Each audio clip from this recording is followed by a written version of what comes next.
विशाल राज दरबार की नक्काशीदार दीवारों के बीच आज एक भारी सन्नाटा था। ऊंचे आसन पर बैठे महाराज सोमदेव के माथे पर चिंता की लकीरें गहरी थीं। उनके सबसे प्रिय और निष्ठावान खजांची कैशियर उनके आकस्मिक निधन ने राज्य की तिजोरी को असुरक्षित कर दिया था।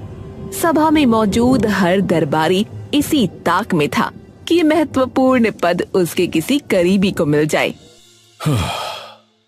सभासदों, आज हमारे राज्य के सामने एक बड़ी चुनौती प्रस्तुत हो गई है। धन की रक्षा मात्र हथियारों से नहीं, अपितु चरित्र से होती है। मुझे एक ऐसा नया खजांची चाहिए जिसकी निष्ठा हिमालय की तरह अडिग हो। महाराज, मेरा सुझाव है कि राजकोष के सबसे वरिष्ठ मुनीम को यह पद दिया जाए। उन्हें वर्षों का अनुभव है और वे हिसाब किताब की बारीकियों को समझते हैं। महाराज, क्षमा करें प्रधानमंत्री जी, परंतु अनुभव से अधिक बल आवश्यक है। राजकोष वो संभाले जिसके हाथ में तलवार हो। कोई बाहरी शत्रु या आंतरिक चोर सोने की चमक देखकर फिसल सकता है। सेना का कोई वीर ही इसके योग्य है। सावधान सेनापति, तलवार धन की रक्षा कर सकती है, परंतु लोभ आत्मा पर वार करता है। महाराज, शास्त्रों के अनुसार खजांची वो होना चाहिए जिसे मोह माया छू न सके। हमें किसी विद्वान ब्राह्मण या संत को यह भार्य सौंपना चाहिए। आप सबकी ही बातें सही हैं, परंतु अधूरी हैं। मुझे न मात्र विद्वान चाहिए और न ही मात्र योद्धा। मुझे वो चाहिए जिसके सामने यदि हीरों का पहाड़ भी रख दिया जाए तो उसकी आंखों में चमक नहीं, अपितु संतोष हो। तभी बगल में बैठी महारानी सुलक्षणा, जो अब तक खामोश थीं, चर्चा में शामिल हुईं। महाराज, यदि आज्ञा हो तो मैं कुछ बोलूं? अक्सर ऊंचे पदों पर बैठे लोग सत्ता और प्रभाव के कारण ईमानदार दिखते हैं, लेकिन सच्ची ईमानदारी तो वो है जो अभाव और गरीबी में भी न डगमगाए। क्या हमें अपना नया खजांची राजमहल के बाहर सामान्य जनता के बीच नहीं ढूंढना चाहिए? महारानी ने सत्य बात कही है। राजमहल के सुख सुविधाओं में पले बढ़े लोग खजांची वो बनेगा जो इस राज्य का सबसे निष्ठावान नागरिक साबित होगा, चाहे वो फिर किसी टूटी फूटी झोपड़ी में ही क्यों ना निवास करता हो। दरबार में कानाफूसी होने लगी। दरबारी हैरान थे कि एक मामूली गांव वाला राजकोष का मालिक कैसे बन सकता है। मंत्री जी, अब ये आपकी कठिन परीक्षा है। आप अपनी बुद्धिमानी का प्रयोग करें, पूरे राज्य में भ्रमण करें, परंतु अपनी पहचान गुप्त रखें। मुझे वो मनुष्य चाहिए जो बिना किसी डर या लालच के सही मार्ग पर चले। महाराज, आपकी आज्ञा शिरोधार्य है। महारानी के सुझाव ने मेरा मार्ग प्रशस्त कर दिया है। मैं कल प्रातः ही वेश बदल कर निकलूंगा। मैं भिक्षुक बनकर, राहगीर बनकर लोगों के द्वार पर जाऊंगा और देखूंगा कि विपत्ति और प्रलोभन के समय किसका चरित्र कुंदन की तरह चमकता है। कल्याण हो, परंतु स्मरण रहे मंत्री जी, परीक्षा ऐसी हो जिसमें छल ना हो, मात्र सत्य की परख हो। महाराज ने सभा भंग करने का संकेत दिया।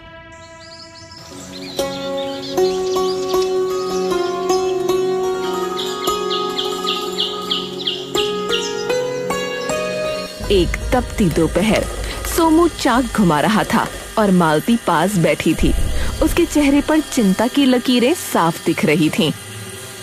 पेट की आगे सूरज से भी ज्यादा तेज है। धैर्य रखो मालती, धैर्य रखो। धैर्य से भूख नहीं मरती। कल रात से अन्न का दाना तक गले के नीचे नहीं उतरा। मिट्टी का काम है, धीरज तो चाहिए ही। आज चूल्हा नहीं जलेगा क्या? शाम तक सब ठीक हो जाएगा। कैसे? घर में चावल का एक दाना तक नहीं बचा। आज ये मटके नहीं बिके तो कल का सूरज देखना भारी होगा। मालती, मुझे सब पता है। पता है? इतने शांत कैसे हैं आप? घबराओ मत, आज बाजार में हमारे बर्तन जरूर बिकेंगे। कल भी आपने यही कहा था, परसों भी यही। वो ऊपर वाला हमारी तकलीफ देख रहा है मालती। शायद उसने अपनी आंखें मूंद ली हैं।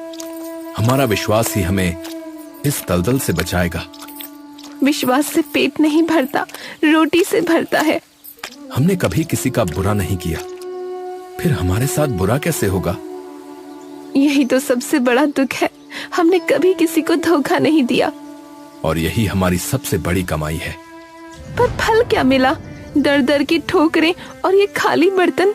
ये परीक्षा है, समय सबकी परीक्षा लेता है। फिर उस प्रधान का इम्तिहान क्यों नहीं होता? अरे उसकी बात छोड़ो। कैसे छोड़ दूं? वो दूसरों का हक मारकर जीता है, गरीबों का खून चूसता है। मालती, तुम उसके महल की तरफ मत देखो। क्यों ना देखो? इस गांव में सबसे बड़ा सुखी वही दिखता है। उसके घर में पकवान बनते हैं। देखो मालती, सुख मात्र चांदी के बर्तनों में नहीं होता। मालती, पर चैन की नींद तो उसे आती होगी।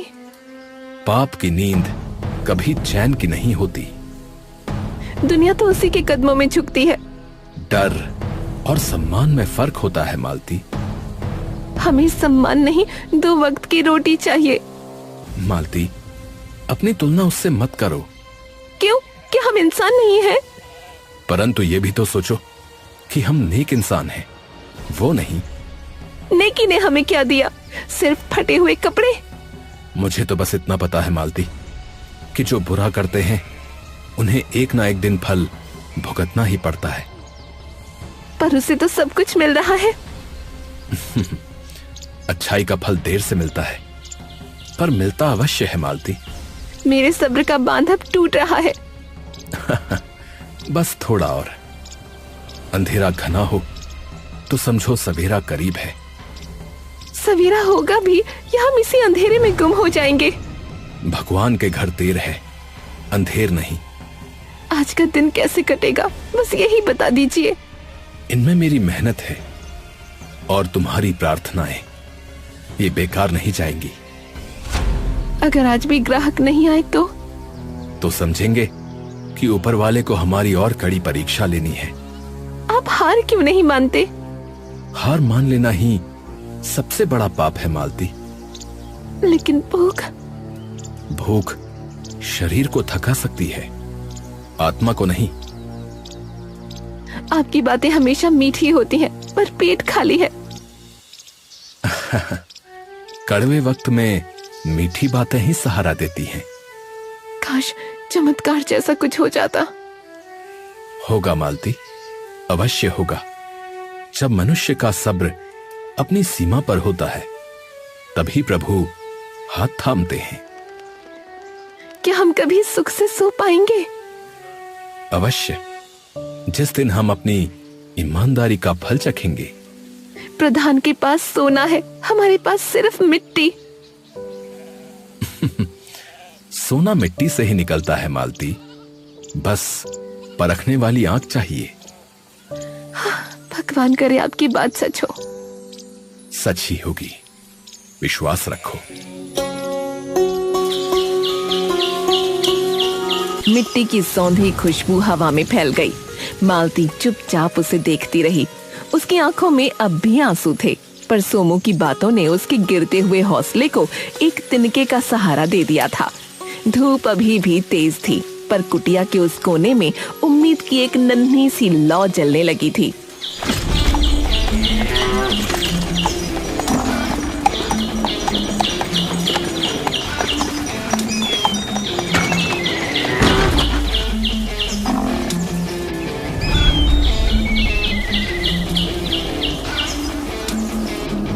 ओए सोमू!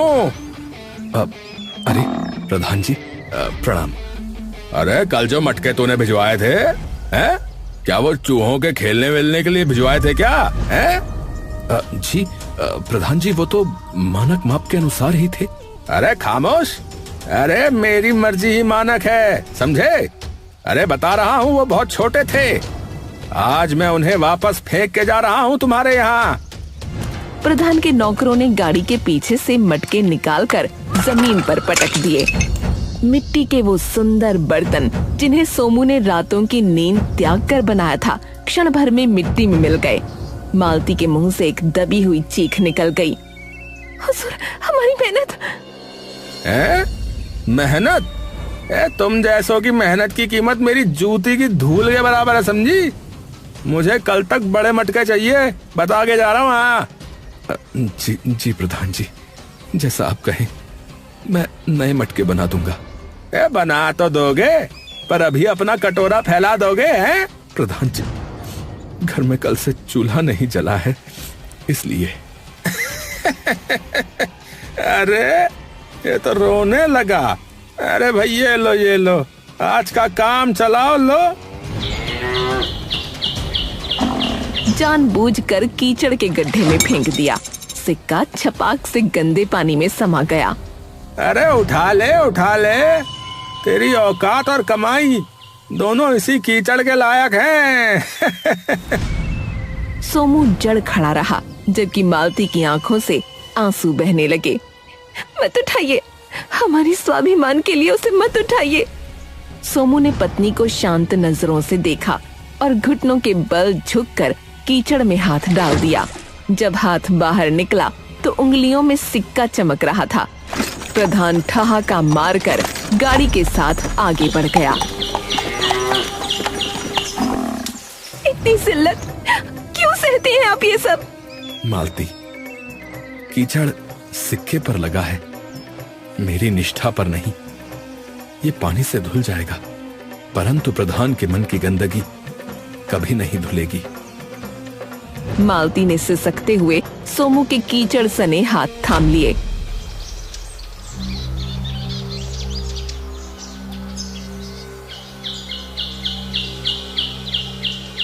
अगली सुबह जब सोमू काम कर रहा था, एक बहुत ही वृद्ध और थका हुआ व्यक्ति वहां से गुजरा। उसके कपड़े फटे हुए थे और चेहरा भूख प्यास से कुम्हलाया हुआ था। बेटा, क्या थोड़ा पानी मिलेगा बेटा? बहुत दूर से आ रहा हूँ, गला सूख रहा है। अरे दादाजी, आप इतनी परेशानी में क्यों हैं? आइए इस चबूतरे पर बैठिए।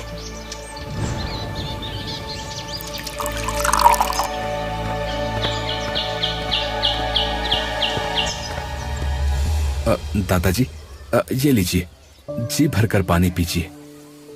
वृद्ध ने गटागट पानी पिया। अरे बेटा, तुमने मुझे पानी पिलाकर मेरी जान बचाई है, मैं इसे कभी नहीं भूलूंगा। अरे दादाजी, ये तो हमारा फर्ज था। आप बहुत थक गए हैं, थोड़ा दलिया खाकर जाइएगा।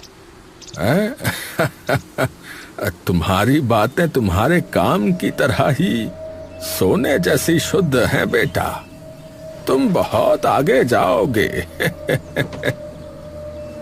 जाते समय वृद्ध ने अपने झोले से एक बहुत पुराना, बदसूरत और काला पड़ चुका मटका निकाला। बेटा, मेरे पास तुम्हें देने के लिए कुछ नहीं है, बस ये पुराना मटका है, इसे रख लो बेटा, ये तुम्हारे काम आएगा, मना मत करना।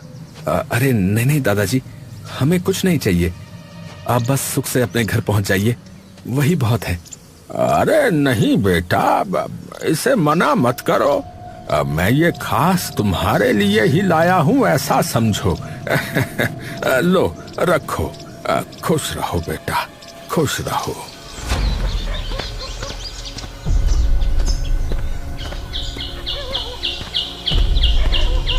ये क्या अजीब बात है, हम खुद मटके बनाते हैं और उस दादाजी ने हमें ये टूटा फूटा पुराना मटका दे दिया। अरे मालती, उन्होंने यादगारी के तौर पर दिया होगा, इसे घर के कोने में रख दो।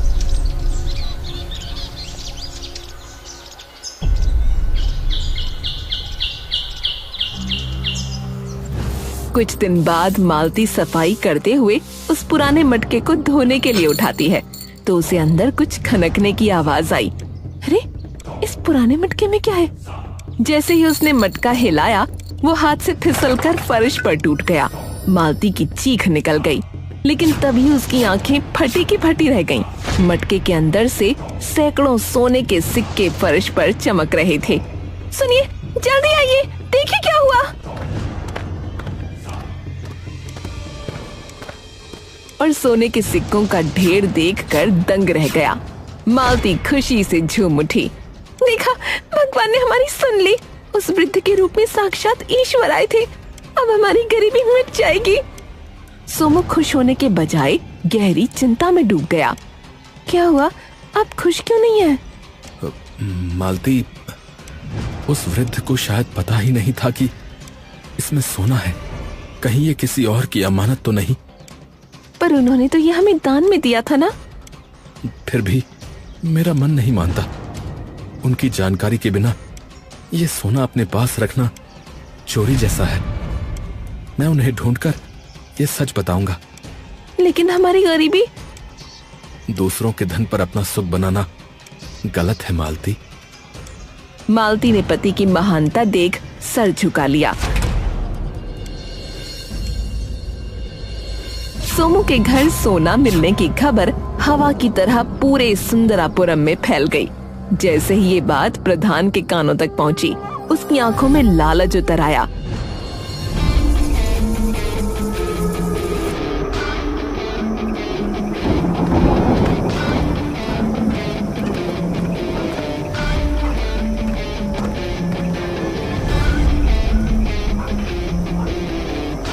सोमू, बाहर निकल। कहाँ छुपा रखा है?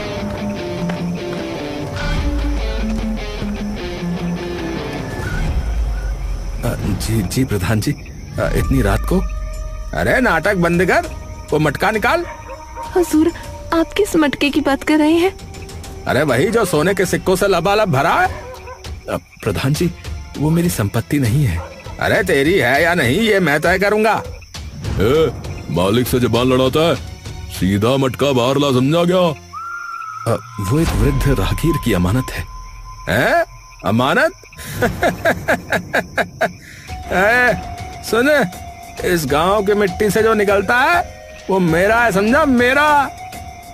पर वो तो हमें उपहार में मिला था। उपहार? अरे तुझ जैसे दरिद्र को कोई सोना क्यों देगा रे? अब शायद मेरी निर्धनता देखकर उन्हें तरस आ गया होगा। अरे तरस वरस नहीं आया होगा, पक्का तूने चोरी की है। हाँ नहीं हुजूर, मेरे पति कभी चोरी नहीं कर सकते। अरे चुप रहे औरत। सीधा बता कि सोना कहाँ है, बोल। वो सुरक्षित रखा है, पर वो आपके लिए नहीं है। इतनी हिम्मत कि तू मुझे मना कर रहा है? लगता है इसकी खाल उधेड़नी पड़ेगी मालिक।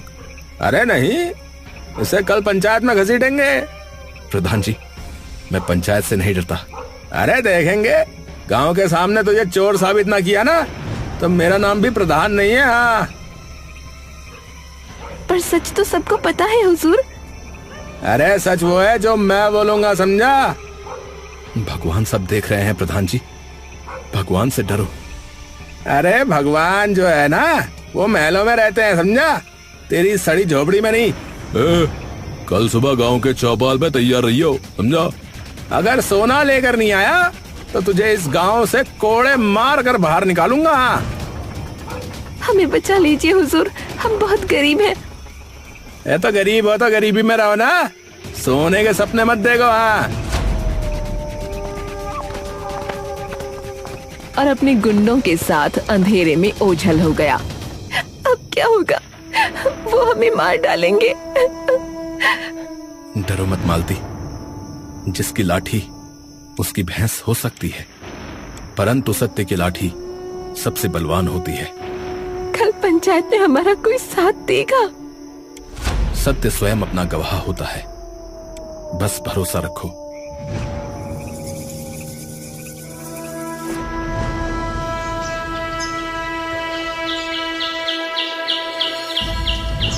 गांव के विशाल बरगद के पेड़ के नीचे पंचायत बैठी थी। पूरा गांव उमड़ पड़ा था। एक तरफ सोमू और मालती सिर झुकाए खड़े थे तो दूसरी तरफ प्रधान सीना ताने बैठा था। सरपंच ने अपनी भारी आवाज में कार्यवाही शुरू की। सोमू, क्या ये सच है कि तुम्हें सोने से भरा मटका मिला है? जी सरपंच जी, ये सत्य है। सुना आपने? सुना? अरे इसने मान लिया। चुप रहिए प्रधान जी। हाँ सोमू, आगे कहो। पर वो सोना मेरा नहीं है।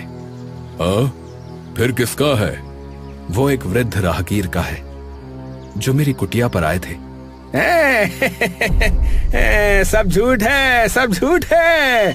वो मुसाफिर दरअसल मेरे घर आया था। झूठ मत बोलिए हुजूर, आप तो उन्हें जानते भी नहीं। अरे खामोश। अरे वो मेरे पुराने मित्र थे और वो गलती से वो मटका सोमू की झोपड़ी में भूला है। क्या तुम्हारे पास इसका कोई गवाह है? अरे मेरे शब्द ही गवाह हैं। ये मटका मेरा है और मुझे वापस मिलना चाहिए।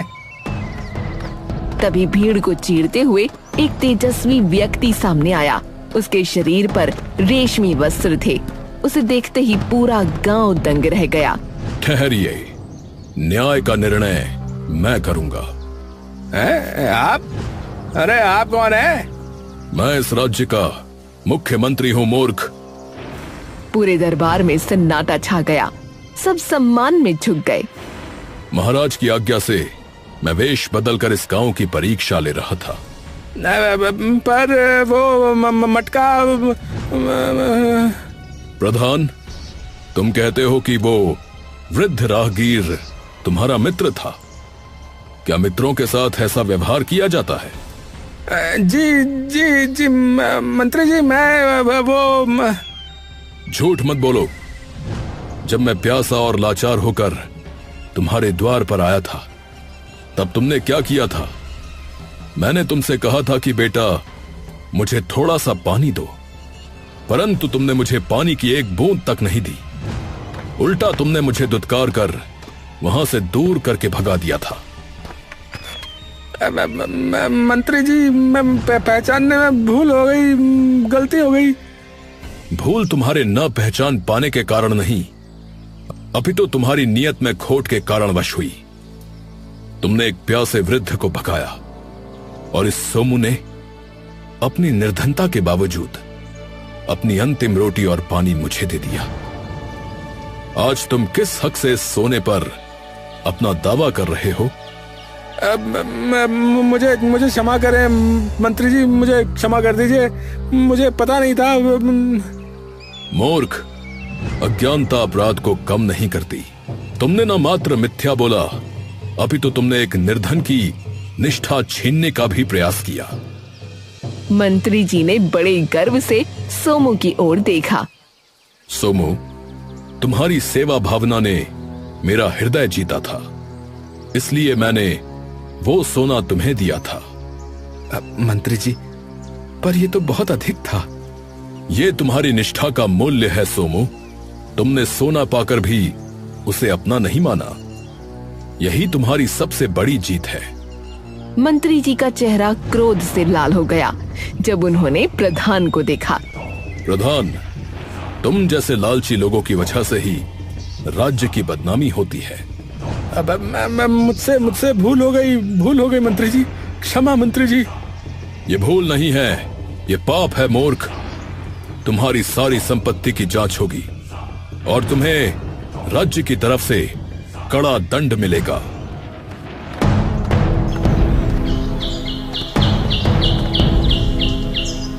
सुनिए, आपने ठीक ही कहा था। देखा मालती, सत्य कभी हारता नहीं। आज समझ आया कि ईमानदारी ही इंसान का सबसे बड़ा धन है। सोमू, तुम कल ही राजधानी आओ। महाराज ने तुम्हें राजकोष का नया खजांची नियुक्त किया है। सोमू और मालती ने हाथ जोड़कर ईश्वर को धन्यवाद दिया। सुंदरापुरम की मिट्टी आज एक ईमानदार इंसान की जीत का गवाह बनी थी।